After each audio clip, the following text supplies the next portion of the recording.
네, 복잡한 투자 쉽고 명쾌하게 투자의 재발견. 안녕하세요, 최기훈입니다.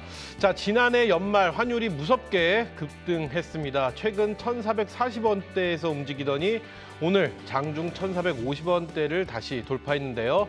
자, 등락을 거듭하며 높은 수준에 머물러 있는 환율에 불안감이 계속되고 있는 상황입니다. 자, 그렇다면 고환율 시대 내 자산을 지키고 또 늘리는 방법은 과연 무엇일지 지금부터 투자의 재발견 끝까지 함께해 주시기 바라겠습니다. 자, 그럼 오늘의 주제부터 바로 만나보겠습니다. 투자의 재발견 오늘의 주제 강수민 캐스터가 준비했습니다. 네, 투자의 재발견 오늘의 주제입니다. 설 연휴 동안 글로벌 증시에는 딥시급부터 FOMC, 또 빅테크 실적까지 참 많은 일들이 있었죠. 1,430원대까지 떨어졌던 원달러 환율이 오늘 다시 1,450원을 장중에 돌파했습니다. 한편 연준은 시장의 예상대로 기준금리 동결에 어제 나섰는데요. 이미 예상을 했던 바기 때문에 FOMC가 환율에 미친 영향은 상대적으로 제한적이었다는 평가들 나오고 있습니다. 반면에 딥시크 쇼크로 인해서 미국 기술주들이 좀 혼란을 받으면서 달러가 반등했고요. 또 대중국 관세 가능성이 부각되면서 외환 시장에서는 트럼프 대통령 관세 정책에도 주목하고 있습니다. 위원화와 원화의 연동성이 또 강하기 때문에 원화 가치 추가 하락을 부추길 수 있다는 전망도 나오고 있습니다. 또 지난주 24일에는 일본은행 BOJ가 기준금리를 연 0.25%에서 0.5%로 인상했습니다. 일본의 기준금리가 연 0.5%로 오른 것은 17년 만인데요. 이제 시장의 관심은 일본은행이 올해 기준금리를 몇 번 더 올릴지의 그 여부입니다. 한편 2022년 러시아 우크라이나 전쟁 이후로 엔화와 원화의 연동성이 더 강해진 걸로 평가받고 있습니다. 또 국제결제은행에 따르면 한국의 실질 실효 환율 지수가 지난 12월 말일 기준으로 91.03을 기록했는데요.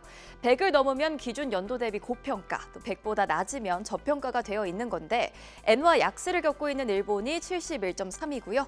64개국 가운데서 일본에 이어서 두 번째로 원화의 실질 가치가 낮은 걸로 나타났습니다. 따라서 오늘의 주제는요. 달러 대 엔화, 올해 돈 되는 투자처는 무엇일지 고환율을 이겨내는 투자 전략 지금부터 세워보겠습니다. 네, 오늘의 주제 연휴 끝나자마자 다시 오르는 환율, 고환율 시대 투자 전략인데요. 복잡한 투자 쉽고 명쾌하게 해결해 주실 두 분 오늘도 자리해 주셨습니다. KB은행 문정희 수석 이코노미스트 그리고 명지대 실물투자 분석학과 박정호 교수 함께합니다. 안녕하세요. 네, 안녕하세요. 반갑습니다. 자, 환율. 오늘 좀 뭔가 계엄 사태로 연말에 환율이 급등을 했다가 최근 조금 이게 안정화가 들어오나 했더니 다시 또 요동치고 있는 듯한 모습을 보이고 있습니다. 뭐 명쾌하게 원달러 환율 향후 전망 어떻게 하고 계신지 일단 한번 여쭤볼게요. 우리 연구원님께 먼저 여쭤볼까요? 네, 사실 한 달 동안 너무 많이 올라서요. 많이 올랐죠. 12월부터 오르기 시작했고 9월 달까지만 해도 1,310원이었고 작년 12월 초만 들어 1,400원대 초반, 1,402원이었거든요. 근데 지금 1,480원대까지 올라왔다가 1,430원대 설 전에는 좀 떨어졌고요. 네. 지금 다시 설 연휴가 좀 길었고 그동안에 또 뭐 미국 증시 조정도 있었고 FOMC 회의도 있었고 이러면서 이제 달러 강세 보이면서 오늘 40원대 출발했다가 50원까지 올라왔습니다. 일단 저희가 봤을 때는 고점은 좀 지나지 않았느냐라고 생각이 들거든요. 왜냐하면은 그동안에 이제 환율이 올라갔던 요인을 보면은 세 가지 요인을 볼 수 있는데 12월 달 이후로 본다면 일단 첫 번째는 뭐 무엇보다도 국내 정치 문제가 워낙 심각했잖아요. 비상계엄 문제도 있었고 그로에 따라서 CDS도 많이 올랐고 네. 외국인들 주식 순매도 뭐 국채 선물 순매도도 계속 이어졌고 그런 부분이 있었는데 연초 이후로는 이런 부분이 많이 좀 완화된 것 같아요. CDS 프리미엄도 많이 떨어졌고 외국인들의 주식 오늘은 매도가 많이 나왔지만은 설 전만 하더라도 매수가 좀 이어졌다고 보고 있고요. 또 트럼프 두 번째 이제 환율이 올라갔던 이유 중에 하나가 트럼프 관세에 대한 우려들, 트럼프 트레이드였는데 사실 트럼프 취임하고 나서 행정명령에서 관세 부과가 좀 보류가 됐거든요. 네네. 그러면서 환율이 좀 내려갔던 부분이 있었고 물론 이번 주말에 이제 또 관세를 부과한다라고 이게 있지만 일단 우려했던 부분은 상당 부분 이미 환율에 좀 반영되지 않았나. 네네. 관세 부과에 대한 부분도. 그다음에 세 번째는 미국 금리가 많이 올랐습니다. 또 그동안에.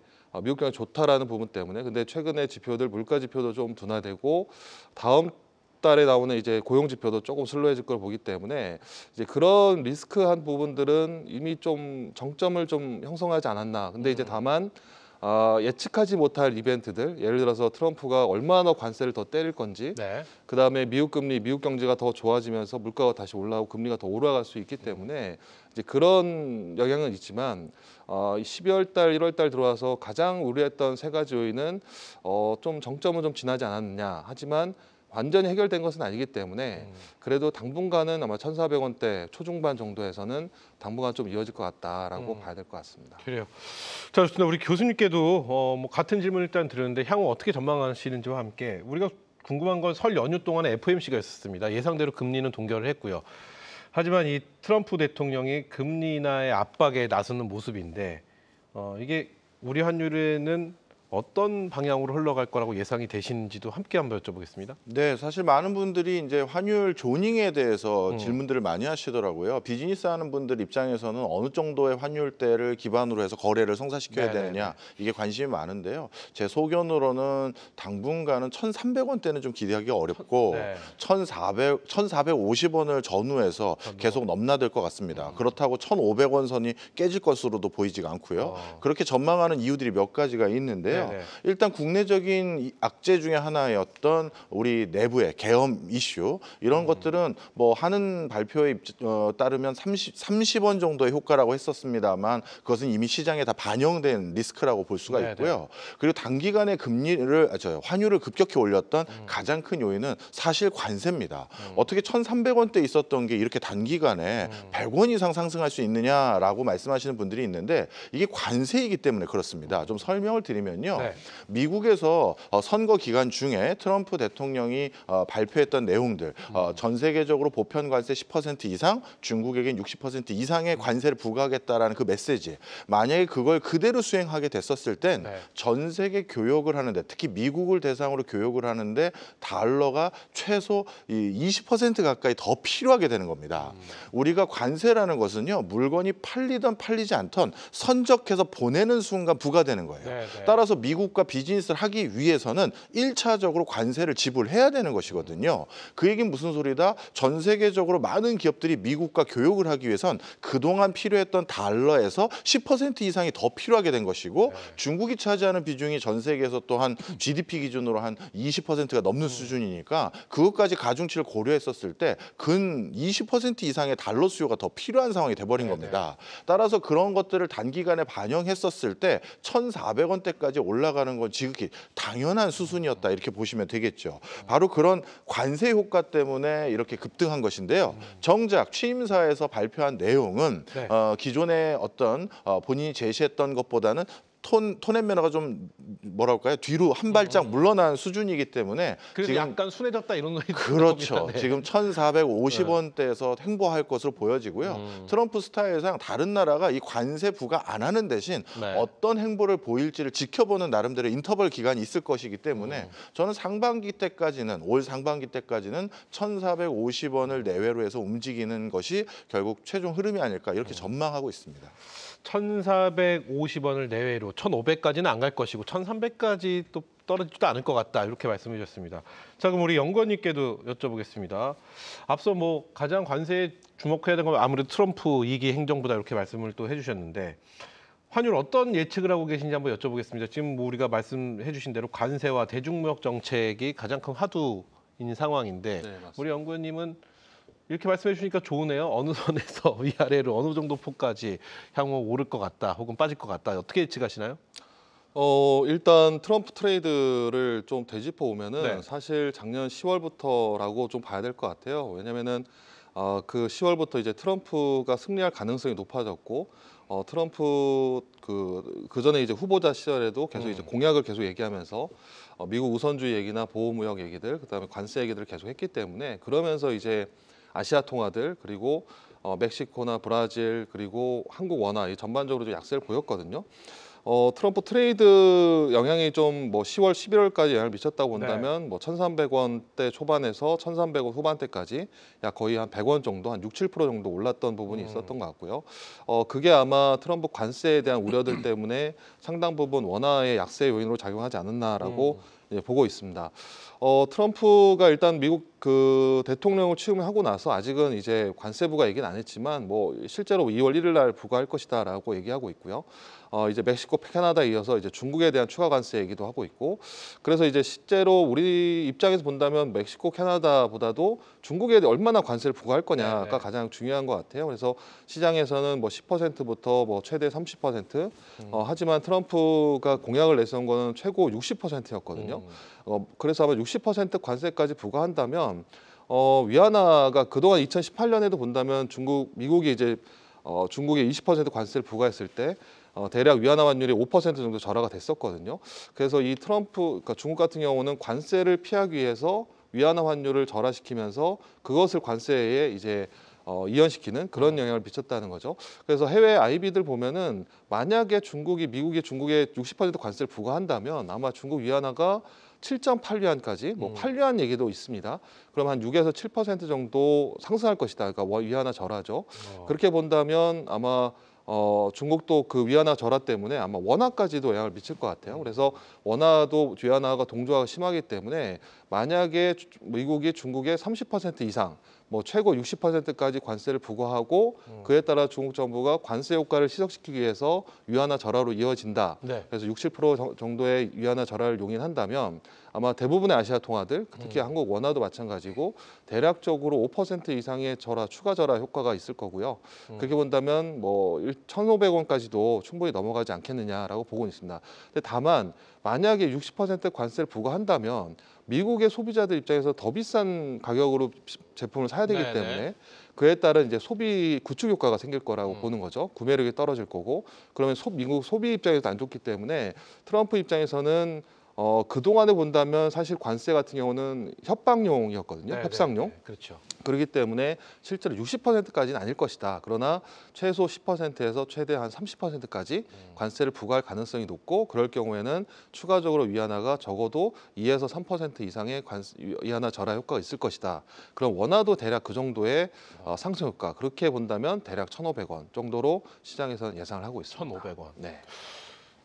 IMF 때가 1,500원이었다라는 기사를 봤습니다. 그 이후는 1,500원대를 만난 적이 한 번도 없었는데 1기 트럼프 행정부 때보다 유독 더 좀 환율에 대한 위험도가 더 커진 듯한 그런 느낌입니다. 그럼 교수님, 원론적인 얘기를 한번 해봐야 될 것 같아요. 이 환율의 중요성, 환율의 의미 뭐 이런 걸 좀 한번 여쭤봐야 될 것 같습니다.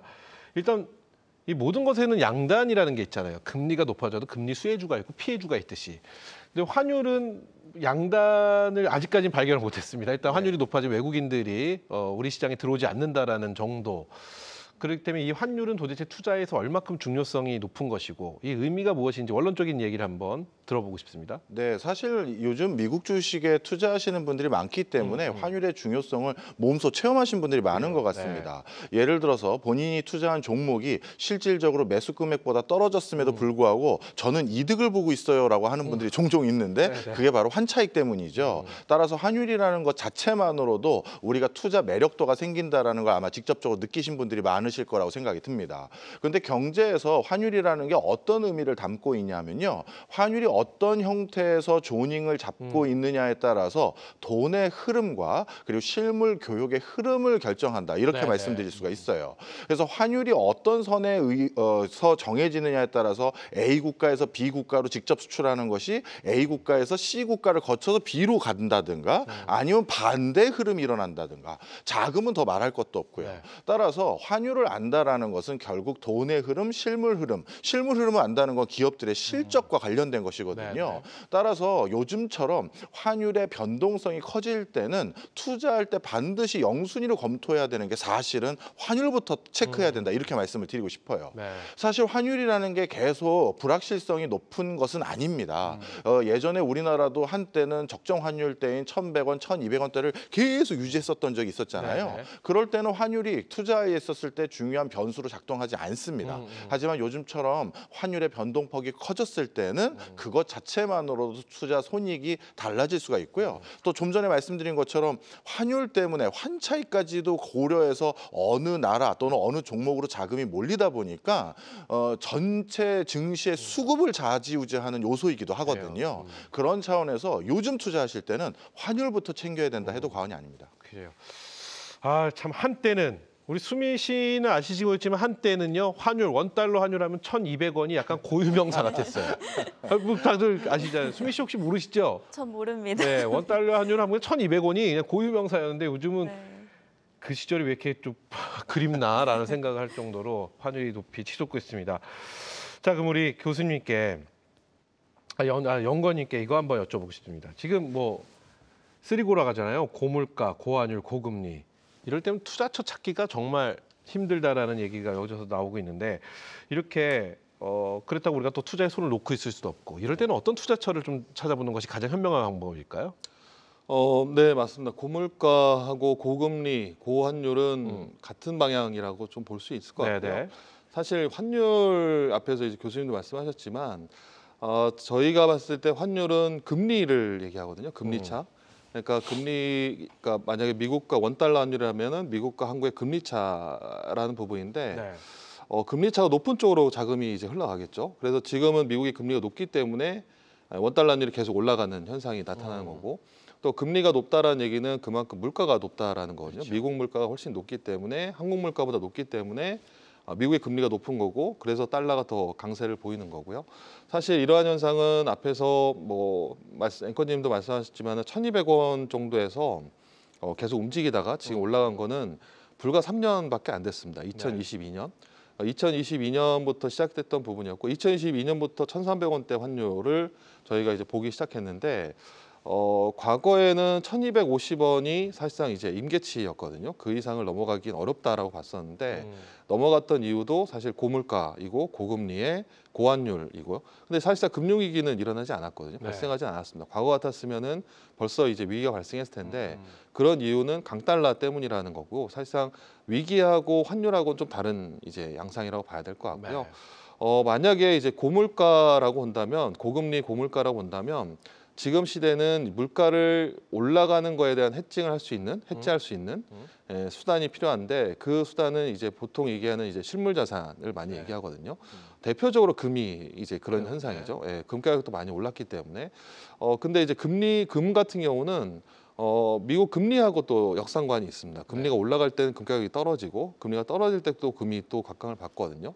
그래서 지금 같은 경우는 고물가 고금리인데도 불구하고 이론적으로 본다면은 이제 실물 자산 그 중에서도 금의 가치가 더 중요해진다라고 보고 있고 만약에 고환율이라고 하지만 사실상 환율도 과거하고 현재하고의 좀 비교를 해봐야 되는데 지금 결국에는 물가나 금리도 정상적으로는 언젠가는 이제 떨어진다라는 거죠. 네. 예, 물가도 뭐 매년 4~5%씩 오를 수 없기 때문에 그래서 그런 현상으로 본다면 물가나 금리가 어느 방향으로 갈 거냐, 지금보다 더 올라갈 수 있느냐 없느냐 본다면 제 생각에는 이제 물가가 높은 구간에서 국가 같은 경우는 물가가 더 떨어질 가능성이 높다라고 가능성 볼 수도 있을 것 같고요. 물가가 낮은 국가는 이미 그 부분을 반영했기 때문에 오히려 환율 입장에서는 좀 더 이로운 부분도 있을 것 같아요. 그래서 지금 현상에서 고물가 고환율 시대지만 사실 고물가면은 물가 해칭을 하는 수단 그리고 고환율 고금리라면 사실 이제 사이클, 우리가 보통 얘기하는 금리나 물가 사이클에 따른 환율의 방향성 이런 것들을 봐야 될 것 같고 가장 환율에서 가장 중요한 거는 이제 금리 방향인 것 같습니다. 네. 양국의 금리가 어떻게 움직일 거냐라고 본다면 앞으로 길게 본다면 미국도 언젠가 계속 금리를 내려야 되잖아요. 네, 지금 네. 금리를 유지할 수 없기 때문에 그래서 달러 고환율이라는 시대도 지금은 지속될 수 있겠지만은 영구적이는 아닐 것이다. 영구적이는 아닐 예, 것이다. 그렇게 봐야 될 것 같습니다. 그렇다면 지금 어느 곳에 투자를 하는 게 앞서 금 말씀하셨습니다. 오늘 뭐 기사 보니까 금값이 뭐 거의 사상 최고로 올라가서 증시를 뒤흔들고 있다 이런 말도 나오는데 환율이 오를 때는 어느 쪽에 투자하는 게 역시 우리가 제일 관심을 봐야 되는 건 ETF일까요? 외화 ETF도 요즘 많이 하고요. 네. 대체로 많이 하죠. 미국 주식뿐만 아니라 채권도 많이 하고 있고 외화 쪽으로 본다면 외화 ETF 상품도 있고 외화 예금도 외화 많이 예금, 이제 네. 많이 늘어났습니다. 그다음에 미국에 상장된 해외 ETF나 아니면은 국내 ETF도 있고요.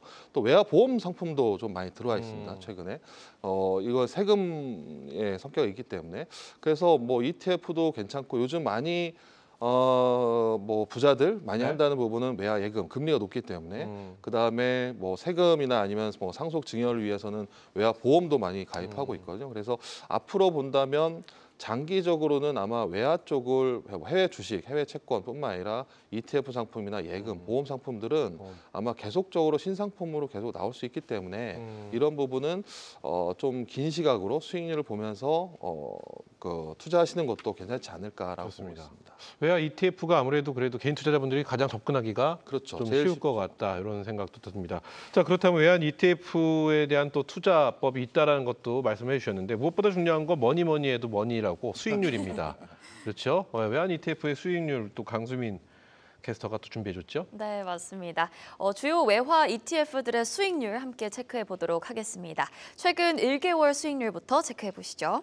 상위 5개 종목 모두 미국의 달러 선물 인버스 상품들이었습니다. 상위 1위부터 3위까지는요. 코덱스, 키움, 타이거, 미국 달러 선물 인버스 2배 상품들이었고요. 한 달간 2%대 수익률 기록했습니다.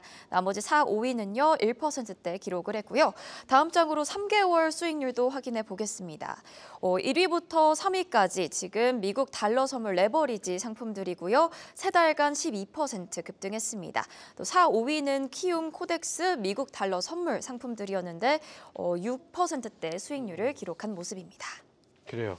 자, 이렇게 해서 저희가 외환 ETF 수익률을 살펴봤는데 요즘 뜨거운 것 중에 하나가 외화 투자하면 우리가 딱 두 가지로 나눕니다.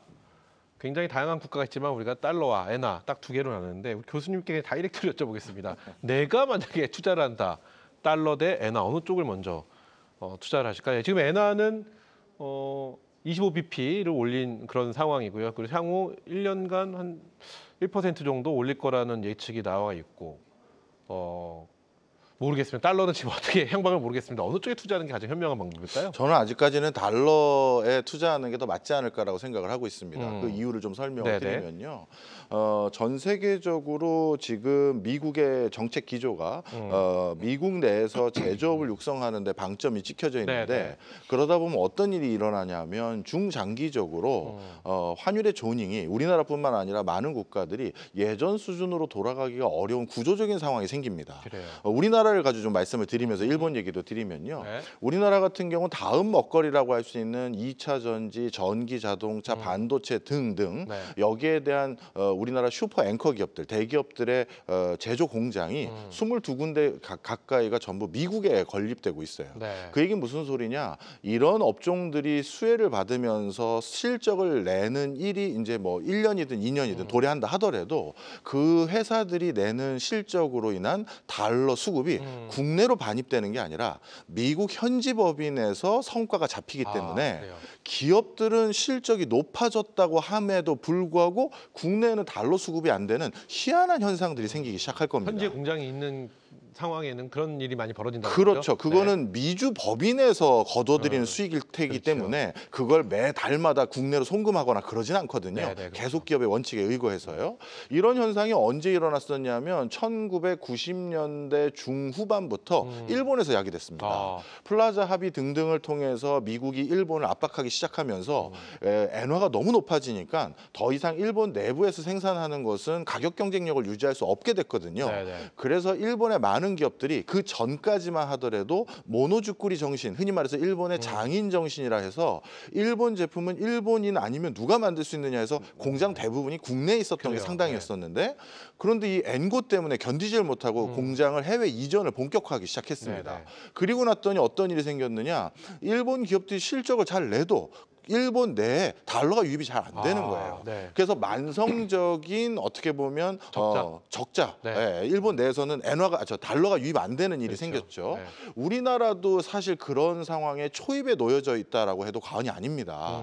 그러다 보니까 환율 자체가 우리나라도 고환율대에서 어느 선에서 마무리될지 모르겠습니다만 고환율대에서 다시 조닝이 잡히지 않을까, 적정 조닝이 이렇게 보여지는데 우리와 똑같은 상황에 놓여져 있는 또 다른 국가가 역시 일본이죠.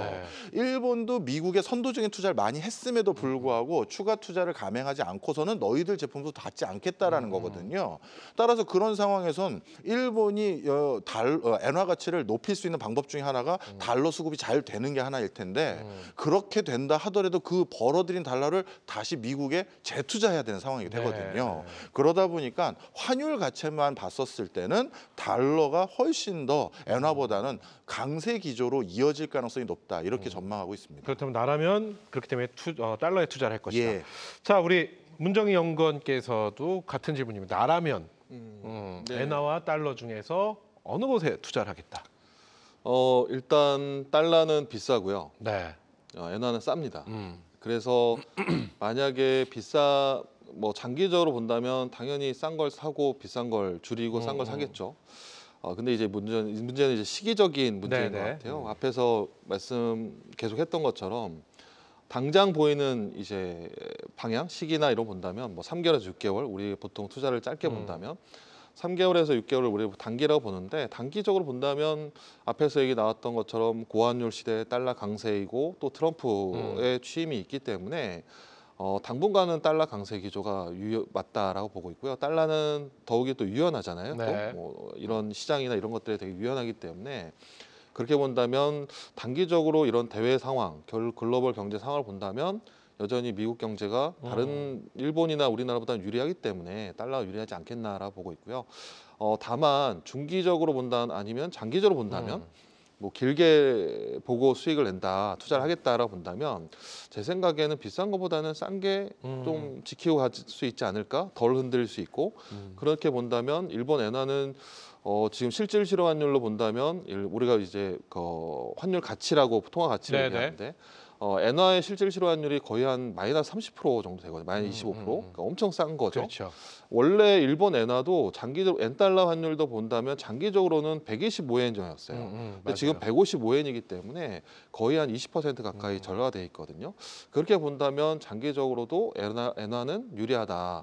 다만 시기적으로 본다면 유연하게 우리가 대응할 수 있고 뭐 할 수 있는 탄력적인 그런 달러를 볼 수 있을 것 같고 장기적으로 본다면 많이 싸고 이미 너무 많이 가치가 떨어졌고 길게 수익을 낼 수 있고 그리고 원화보다 좀 안정적이다 이런 측면에서는 엔화 투자도 길게 보고 가져가면 괜찮지 않을까라고 보고 있습니다. 달러와 엔화 이게 저희가 두 가지만 얘기했는데 그 외에 외화 투자 이쪽 국가도 괜찮은데라는 뭐 생각이 드는 국가 혹시 있으신가도 한번 여쭤보고 싶습니다. 중국은 어떤가요?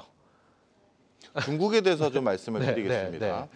최근 들어서 중국에 대해서 낮은 관세를 부과하고 멕시코와 그다음에 캐나다에 25%라는 관세를 부과하는 것을 굉장히 이슈로 삼고 있는 것 같은데요. 저는 멕시코와 캐나다에 부과한 25% 관세가 실질적으로 중국에 부과한 것을 우리가 꼭 기억해야 된다고 말씀을 드리고 싶어요.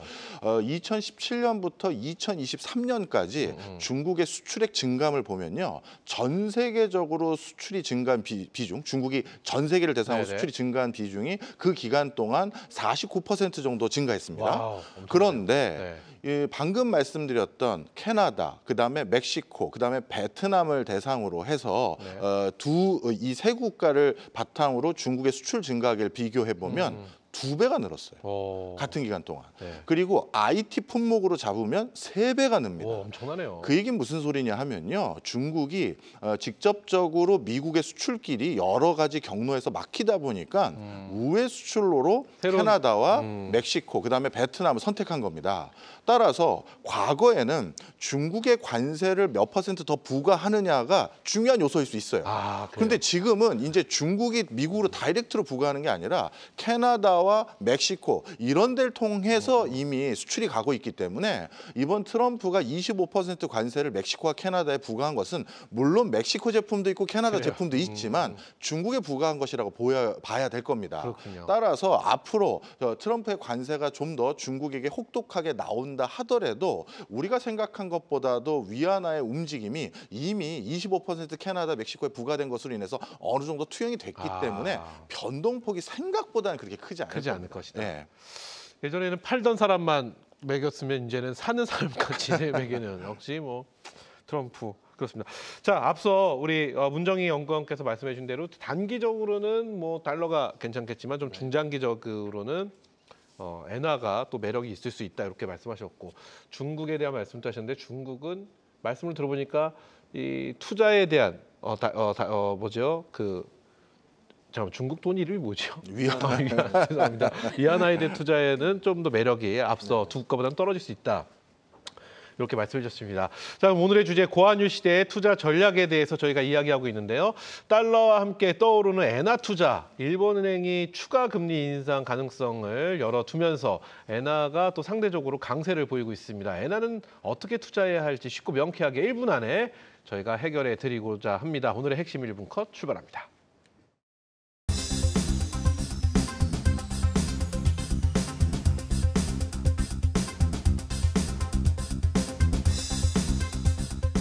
네, 오늘 핵심 1분 컷에서는요, 엔화 투자법, 즉 엔테크하는 여러 가지 방법들 알아보도록 하겠습니다. 크게 5가지 방법이 있는데요. 하나하나씩 자세히 확인해 보시죠. 첫 번째 방법은요, 엔화 환전 투자입니다. 은행이나 증권사에서 환전을 하시면 되는데요. 엔화 예금 대부분이 이자율이 0%이기 때문에 이자 수익을 기대할 수는 없습니다. 환율 차이에 따른 이익, 환차익을 대신 가져갈 수가 있고요. 환차익에 대한 세금은 부과가 되지 않습니다. 다만 환전 수수료만 신경 쓰시면 되고요. 환전만 하면 되기 때문에 간편한 방법입니다. 또 트래블로그나 트래블 월릿 등의 카드를 사용하실 수도 있고 환전 주머니에 보관을 하실 수도 있습니다. 한번 예를 들어 보겠습니다. 1년 만기 정기예금으로 1억 원을 들었다고 가정해 볼 텐데요. 1년 뒤에 원엔 환율이 10% 올랐습니다. 이때 환차익은 1,000만 원이겠죠. 이제 환전 수수료는 0.67%인데 처음에 원화를 엔화로 바꿀 때, 또 1년 뒤에 엔화를 원화로 다시 바꿀 때 총 2번 적용됩니다. 엔화 예금 이자율은 0%고요. 이렇게 되면 1억 원을 환전 투자해서 벌어들일 수 있는 수익은 853만 원이 됩니다. 관련해서 우리나라 5대 은행들의 엔화 예금 잔액 추이도 살펴보겠습니다. 작년에는 엔화 예금 잔액이 계속해서 늘어나다가 연말부터 지금 자금이 빠져나가고 있는데요. 일본은행이 기준금리 인상을 예고해서 엔화 강세가 예상되고 있긴 하지만 엔화 가치가 고점이라고 판단한 투자자들이 차익 실현에 나섰다는 평가가 이어지고 있습니다. 두 번째 방법은 엔화 ETF에 투자하는 건데요. 타이거 일본 엔 선물 ETF가 국내 증시에 상장되어 있고요. 환전 수수료는 없고 배당 소득세는 부과됩니다. 세 번째 방법은 일본 주식 ETF입니다. 니케이나 토픽스 등 일본 증시를 추종하는 ETF들도 있고요. 타이거 일본 니케이 225 등의 상품들이 있습니다. 일본 반도체나 리츠, 또 종합 상사 관련 ETF들도 있습니다. 네 번째 방법은 일본 주식에 직접 투자하는 건데요. 워런 버핏의 버크셔 해서웨이도 일본 종합 상사들의 투자 비중을 늘렸었죠. 하지만 100주 단위로만 거래가 가능하고요. 매매 차익에 대해서 양도소득세가 부과된다는 점 참고하셔야 합니다. 마지막 방법은 엔화로 미국 ETF들에 투자하는 겁니다. 글로벌X 25년 이상 만기 국채 ETF 등의 종목에 대해서 우리나라 투자자들도 이미 관심이 많은데요. 엔화로 노출된 미국의 주식형 ETF들에 대해서는 환차익뿐만 아니라 주가가 올랐을 때 이익도 챙길 수가 있고요. 또 엔화 노출 미국 장기채 ETF들의 경우는 미국 기준금리가 하락할 때 또 채권 가격이 오르고 엔화 가치도 오르면서 이에 따른 환차익 효과도 함께 볼 수 있습니다. 네, 이렇게 해서 핵심 1분 컷 엔화에 대해서 또 저희가 속속들이 파헤쳐봤습니다. 자, 복잡한 투자 쉽고 명쾌하게 투자의 재발견 오늘의 주제 고환율 시대 투자 전략에 대해서 저희가 이야기 나눠봤는데요. 마지막으로 한 줄 평을 한번 좀 들어보고 또 우리 시청자 여러분들이 궁금해하신 질문으로 넘어가 볼 텐데요. 자, 오늘의 결론입니다. 한 줄 평. 마지막으로 우리 투자자분들이 이 달러에 투자를 하든 엔화에 투자를 하든 외환에 투자를 할 때 이것만은 꼭 알아야겠다. 이 부분을 한 줄로 좀 정리를 해주시면 어떨까 싶습니다. 먼저 우리 문정희 연구원부터 한번 가볼까요? 네, 환율을 제가 오랫동안 봤는데 네. 환율은 주식을 보는 거하고 좀 다르게 접근을 해야 되고요. 경제적인 부분이 상당히 큽니다. 경제 펀더멘털 차이. 우리가 가장 주목해야 할 부분 환율은 시장 상황도 중요하고 금리가 제일 중요합니다.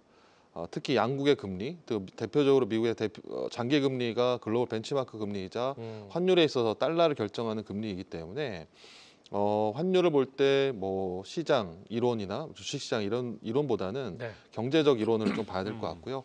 그 중에서 가장 주목할 거는 장기 금리의 추이, 특히 대표적으로 미국 장기 금리의 방향성이 가장 중요하다. 그래서 금리를 주목해야 된다라고 말씀드리고 싶습니다. 좋습니다. 자, 우리 박종호 교수도 결론 한 줄로 한번 정리를 해보도록 하겠습니다. 투자자들이 이것만은 꼭 알아야 된다. 네. 결론. 네. 환율에 투자하실 때는 제일 중요한 게 항상 모니터를 쳐다보고 있어야 된다는 걸 말씀드리고 싶습니다. 우리나라에서 경제학자가 제일 많이 있는 곳이 KDI라는 국책 연구기관이고요. 그리고 경제통이 제일 많이 근무하고 있는 곳이 한국은행입니다. 근데 이 두 군데 모두 뭐 금리 전망이라든가 물가 전망을 하지만 환율 전망을 하지 않습니다. 왜 그러냐면 전망하고 나서 한 일주일 뒤에 다른 이슈가 터지면 환율에 대해서 전혀 다른 향방이 보이거든요. 따라서 환율 투자라는 것은 예상치 못한 이슈에 따라 환율이 변화되는 걸 대응해야 되기 때문에 조금 시장에 대한 지속적인 관심을 기울일 수 없다면 환율 말고 다른 걸 투자하시기를 권해드리고 싶습니다. 결국은 환율은 계속 바라봐야 된다. 그렇죠. 뭐 이렇게 네. 환율과 사랑에 빠지지 않으면 안 된다. 이런 말씀으로 해석하겠습니다. 자, 좋습니다. 복잡한 투자 쉽고 명쾌하게 투자의 재발견 함께하고 계시는데요. 자, 계속해서 시청자분들이 궁금증을 해결해 보는 시간으로 이어가 보도록 하겠습니다. 이 시간은 강수민 캐스터가 준비했습니다. 네, 일단 첫 번째 질문 드리도록 하겠습니다. 이분은 예전에 달러를 사신 분인데요. 현재 보유 중인데 환전을 해야 될지 또 미국장에 투자를 해야 될지 어떻게 투자를 하면 좋을지 궁금하신 듯합니다. 교수님께 좀 여쭤보겠습니다. 예, 저는 미국장에 투자하기를 권해드리고 싶습니다. 단순히 환차익만 노리시는 흐름보다는 미국의 요즘 흐름이 좋은 기업들이 더욱더 많이 늘어날 것으로 보여지기 때문에요. 미국 주식에 투자해서 환차익과 주식 그 추가적인 차익도 같이 얻으셨으면 하는 바람입니다. 네, 좋습니다. 그러면 저는 개인적으로 환율이 더 오르면 그냥 꾹 움켜쥐고 있어야 되는 게 아닌가라는 단순한 생각을 했었는데 그렇지만은 않다 또 말씀해 주셨습니다. 좋습니다. 다음 질문 또 볼까요? 네, 다음 질문인데요. 이 질문을 주신 분은 성격이 느긋하신 편이라고 그래요? 합니다. 네. 또 단타 같은 투자 방법은 별로 좋아하지 않는데 저 같은 사람은 달러 투자가 낫겠죠? 라는 질문을 주셨거든요. 이 부분은 위원님께 좀 여쭤보겠습니다. 저 이거 정답 저희가 먼저 알아맞혀 볼까요? 네. 느긋하신 분이면 아까 말씀해 주신 대로 중장기적 관점에서 엔화가 낫지 않나. 그럴 수 있죠. 이런 대답을 네, 좀 드려보고 싶은데 답이 뭔가요?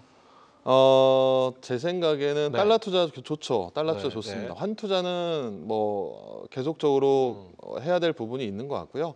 다만 제가 봤을 때 어느 정도의 상단과 하단은 그림이 좀 있어야 되지 않을까라고 생각이 듭니다. 예를 들어서 뭐 지금 2022년이 고환율이라면 네. 제 생각에는 1,250원, 1,450원, 물론 1,500원 넘어갈 수도 있겠지만 뭐 그렇게 접근하고 본다면 1,350원 이하에서 사고 뭐 1,450원에서 비중을 줄이고 약간 이런 어느 정도의 상하단의 레인지를 가지고 대응을 계속 해야 대응을 해야 된다. 길게 보고 가시는 게 좋을 것 같고 그렇게 본다면 제가 보기에는 쌀 때 달러를 사서 비쌀 때 달러 파는 전략은 이렇게 성격이 편하신 분 같은 경우는 제일 적당하지 않을까라고 보고 있습니다.